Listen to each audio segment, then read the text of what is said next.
11th class second chapter basic accounting term की last third class. Next topic है 16 purchase. Purchase of goods. हाँ, goods अभी पहले वाला पॉइंट के अंदर आया था जिसमें बिजनेस का क्या होता है, डील होता है। परचेज ऑफ गुड्स और रॉ मटेरियल फॉर रीसेल या manufacturing, then purchase word is use. इस परचेज में कैश परचेज भी आती है और क्रेडिट परचेज भी आती है। हाँ एक क्लॉथ डीलर है जो परचेज करता है cloth. Cloth dealer cloth purchase करता है, तो बताओ क्लॉथ डीलर के लिए क्लॉथ बिजनेस डील है कि नहीं? ये बिजनेस डील है, तो उसके लिए ये क्लॉथ परचेज करना, ये क्लॉथ परचेज करना क्या कहलाएगा? परचेज कहलाएगा। परचेज अकाउंट आएगा उसके लिए। और एक क्लॉथ डीलर फर्नीचर परचेज करता है, तो बताओ वो फर्नीचर में डील करता है क्या? वो फर्नीचर में डील नहीं करता है, तो उसके लिए ये क्या है? एसेट्स है, और एसेट्स के लिए फर्नीचर अकाउंट वर्ड आएगा। दूसरा एग्जाम्पल, एक फर्नीचर डीलर है और फर्नीचर डीलर वापस फर्नीचर परचेज करता है, तो बताओ फर्नीचर डीलर फर्नीचर में डील करता है कि नहीं करता है? तो ये फर्नीचर उसके लिए परचेज है। और फर्नीचर डीलर एक मशीनरी परचेज करता है, तो वो मशीनरी में डील नहीं करता है, तो उसके लिए क्या है? एसेट्स है। वो एसेट्स अकाउंट मतलब मशीनरी है, तो मशीनरी अकाउंट के नाम से आएगा। अगला है परचेज रिटर्न। हाँ, जिससे अपन ने गुड्स परचेज किया, चाहे कैश परचेज किया चाहे क्रेडिट परचेज किया, उस पर्सन को अगर गुड्स किसी भी रीजन से अपन वापस रिटर्न कर देते हैं, तो वो परचेज रिटर्न कहलाएगा। Purchase goods return to seller for any reason. जिसने सेल किया था ना अपन को, अपन उसको अगर वापस रिटर्न कर देते हैं, तो वो क्या कहलाएगा? सेल्स परचेज रिटर्न कहलाएगा। परचेज रिटर्न को परचेज रिटर्न को रिटर्न आउटवर्ड भी बोलते हैं। रिटर्न आउटवर्ड भी बोलते हैं। हाँ, रिटर्न आउटवर्ड में माल वापस आउटवर्ड होगा कि नहीं होगा, बाहर जाएगा कि नहीं जाएगा, इसलिए उसको आउटवर्ड बोलते हैं। अगला है सेल। जिसमें बिजनेस डील करता है, वो गुड्स अगर आपने परचेज किया है उसके लिए तो परचेज था, और वही गुड्स अगर आपने सेल किया है, transfer ownership of goods to customer for a price in include cash sale और क्रेडिट सेल्स। हाँ, सेल्स के अंदर उस गुड्स की ओनरशिप क्या हो जाती है? ट्रांसफर हो जाती है एक फिक्स प्राइस के बदले में। उसे अपन क्या बोलते हैं? सेल्स बोलते हैं। क्लॉथ डीलर अगर क्लॉथ सेल करता है, क्लॉथ डीलर अगर क्लॉथ सेल करता है, तो उसके लिए सेल्स अकाउंट आएगा। और क्लॉथ डीलर अगर अपन का पुराना फर्नीचर अगर सेल करता है, तो वो उसके लिए गुड्स नहीं है, वो एसेट्स है, तो फर्नीचर अकाउंट वर्ड ही आएगा। फर्नीचर का डीलर अगर फर्नीचर सेल करता है, तो सेल अकाउंट आएगा। और फर्नीचर का डीलर मशीनरी सेल करता है, तो वो मशीनरी उसके लिए एसेट्स है, then machinery account word use में आएगा। अगला है सेल्स रिटर्न। जिस कस्टमर को अपन ने माल सेल किया था, वो कस्टमर अगर किसी भी रीजन से माल वापस रिटर्न कर लेता है, तो वो क्या कहलाता है? सेल्स रिटर्न कहलाता है। Customer return the goods sold to them are term as term as sales return और रिटर्न इनवर्ड। हाँ, सेल्स रिटर्न के अंदर माल वापस अपने पास आएगा कि नहीं आएगा, इसलिए उसको रिटर्न इनवर्ड भी बोलते हैं। अगला है स्टॉक या स्टॉक इन ट्रेड। स्टॉक या स्टॉक इन ट्रेड को क्या बोलते हैं? ट्रेडिंग। ट्रेडिंग। और अगला एक वर्ड आएगा इन्वेंट्री। इन्वेंट्री जिनके मैन्युफैक्चरिंग का काम होता है, उसको स्टॉक नहीं बोलकर क्या बोलते हैं? इन्वेंट्री बोलते हैं। हाँ, सबसे पहले लेते हैं स्टॉक। जो गुड्स आपके पास में अनसोल्ड पड़ा है, जिसमें बिजनेस डील करता है, वो माल अगर आपके पास अनसोल्ड पड़ा है अकाउंटिंग ईयर के एंड में, मतलब 31 मार्च को, तो उसको क्या बोलेंगे? स्टॉक बोलेंगे। The term stock include the value of those goods which are purchase for resale and which are lying in unsold. जिनको आपने परचेज किया है रीसेलिंग के लिए, और वो आपके गोडाउन में ही पड़ा है unsold, at the end of accounting period, वो क्या कहलाएगा? स्टॉक कहलाएगा या स्टॉक इन ट्रेड कहलाएगा। ये दो टाइप का होता है, opening stock and closing stock. साल के एंड में, अकाउंटिंग पीरियड के एंड में अनसोल्ड पड़ा है, stock in hand unsold in the end of accounting period, वो क्या कहलाएगा? Closing stock. और यही क्लोजिंग स्टॉक, इस साल का क्लोजिंग स्टॉक नेक्स्ट ईयर का क्या बन जाएगा? ओपनिंग स्टॉक बन जाएगा। Stock in hand unsold in the beginning of the accounting period, वो क्या कहलाएगा? ओपनिंग स्टॉक कहलाएगा।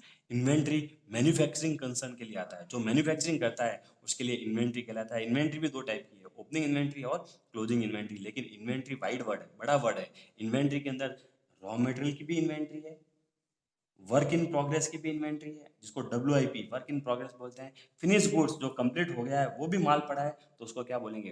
रॉ मटेरियल का मतलब है आपके पास रॉ मटेरियल है तो रॉ मटेरियल का स्टॉक है तो उसको इन्वेंट्री ऑफ रॉ मटेरियल बोलेंगे।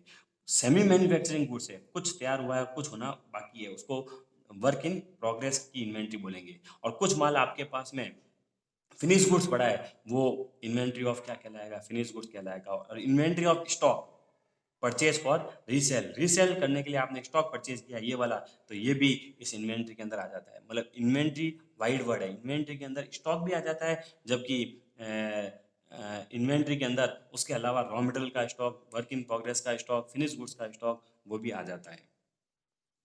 नेक्स्ट है ट्रेड रिसीवेबल। क्या है? ट्रेड रिसीवेबल, व्यापार से पैसा रिसीव होने वाला है वो ट्रेड रिसीवेबल कहलाता है। अमाउंट रिसीवेबल, रिसीवेबल रिसीव हुई नहीं है, रिसीव होगी for sale of goods, goods sale करने की वजह से, गुड्स सेल करने की वजह से कोई अमाउंट रिसीव होने वाली है तो उसे अपन क्या बोलेंगे? ट्रेड रिसीवेबल बोलेंगे। ट्रेड रिसीवेबल में दो चीज आती है, एक तो डेटर, क्या बोलते हैं? डेटर, डेप्टर नहीं बोलते हैं, क्या बोलते हैं? डेटर। और दूसरा बोलते हैं बिल्स रिसीवेबल। हाँ डेटर का मतलब होता है देने वाला, देने वाले का मतलब है मान लो BCC ने एक्स कस्टमर को माल बेचा है, सेल किया है, BCC ने एक्स कस्टमर को क्या किया है? गुड्स क्या किया है? सेल किया है। क्रेडिट, क्या किया है? क्रेडिट।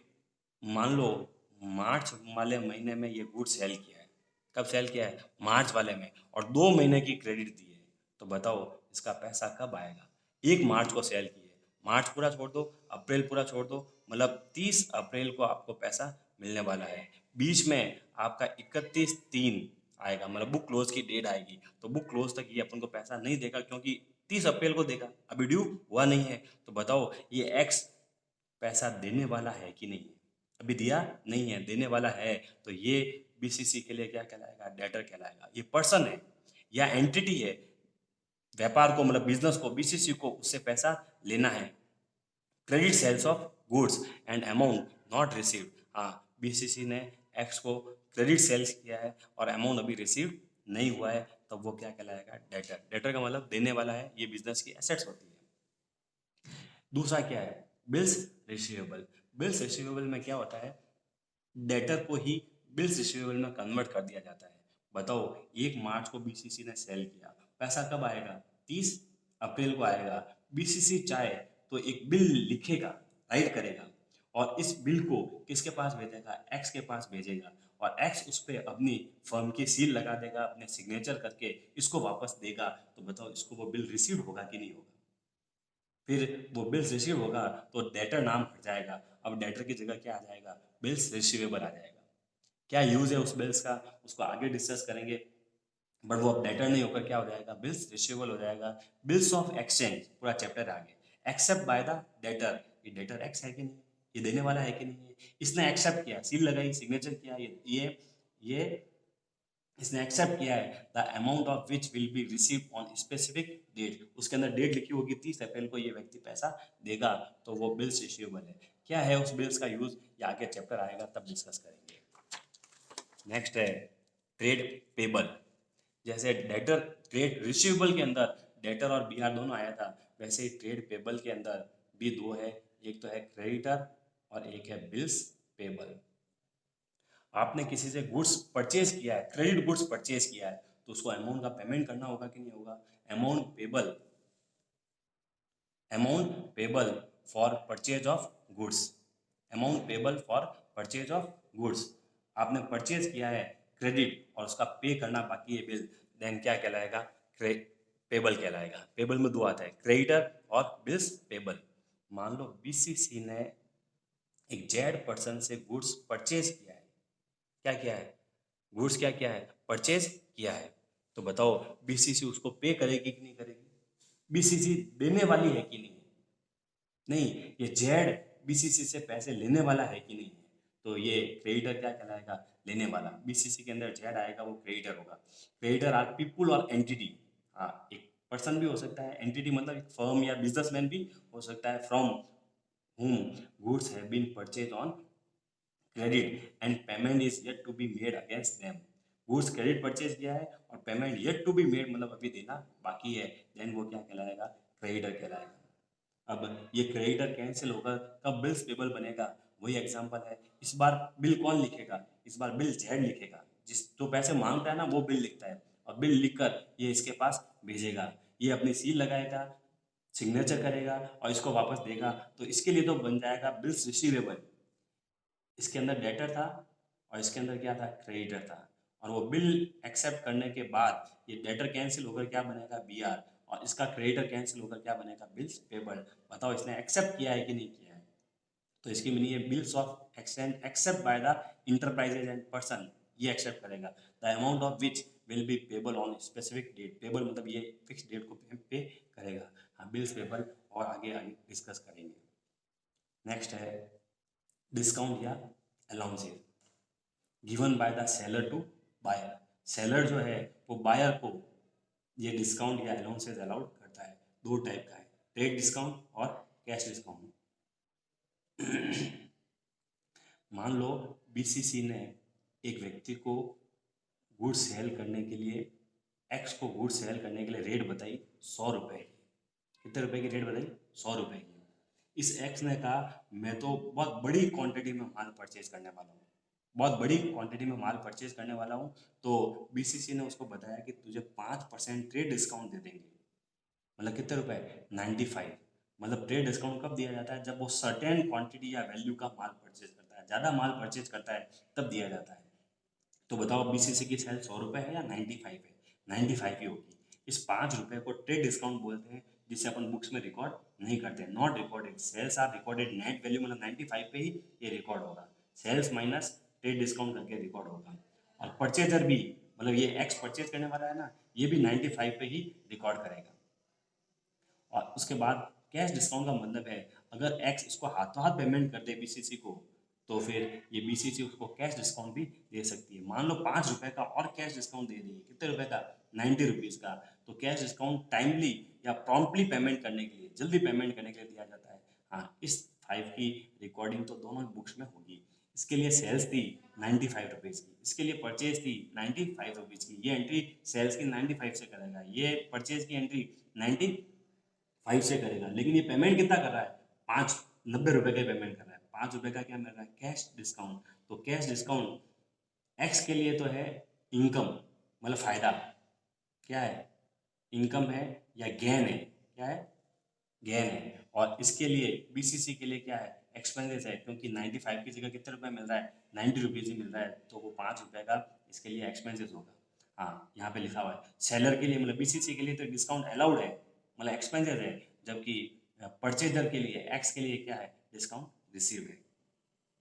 मान लो 100 रुपये का माल 5% ट्रेड डिस्काउंट से 95 में बेचा, 5 रुपये कैश पेमेंट किया जल्दी पेमेंट करने के लिए, माल एक्स के पास में आ गया।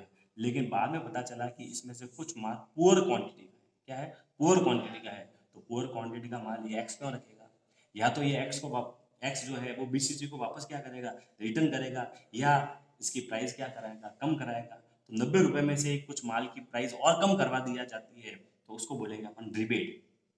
क्या बोलेंगे, rebate. After the goods have been sold, हो चुका था ना, पुअर क्वांटिटी की वजह से, पुअर क्वालिटी की वजह से जो है वो कम रुपए देते हैं, तो उसको क्या बोलेंगे, रिबेट बोलेंगे। ये भी इस बीसीसी के लिए क्या कहलाएगा, एक्सपेंसिव ही कहलाएगा।